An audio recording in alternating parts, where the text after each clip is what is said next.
Okay guys, here's part 2. As you can see, I've got the caboose separated in threes, but I'm going to be honest with you and tell you that it was not easy. Here, I'll describe why in just a second. First thing I want to draw to your attention here when you're using an X-Acto knife is make sure that you get a really good one. This one, I don't know if you can see the blade here. Well, I don't know what you can tell, but sure as hell wasn't sharp enough, and when heated up it really didn't do that well. I ended up having to clean the blade a lot, which you gotta kind of do anyways with the I use a weight to kind of go across and just kind of strike it, try and get that off when it's heated up. And this is the best I've got out of this part. It's try to do a straight line with it, but when the knife gets too hot it just kind of sinks around a lot, which really stinks.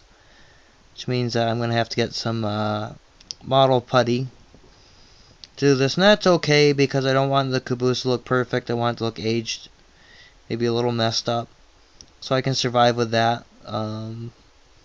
Yeah, it really kind of fell around. I don't advise using an X-Acto knife.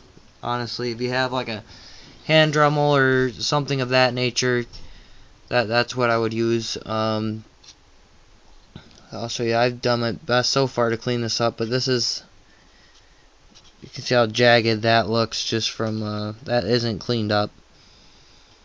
And you know, I'm starting to wonder how savable this section is going to be. Of course I can use it, it's the same width, but wondering exactly how I should save that and clean that up is the next part here.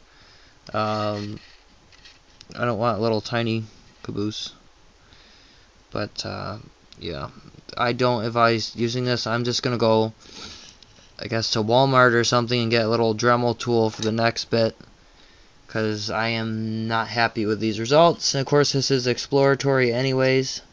You never know what you're gonna end up with. And I will tell you honestly that this plastic is very, very strong, and especially up in the corners here, it's just kind of feels thicker because you're going through two different sides there. You're going through a 45-degree angle.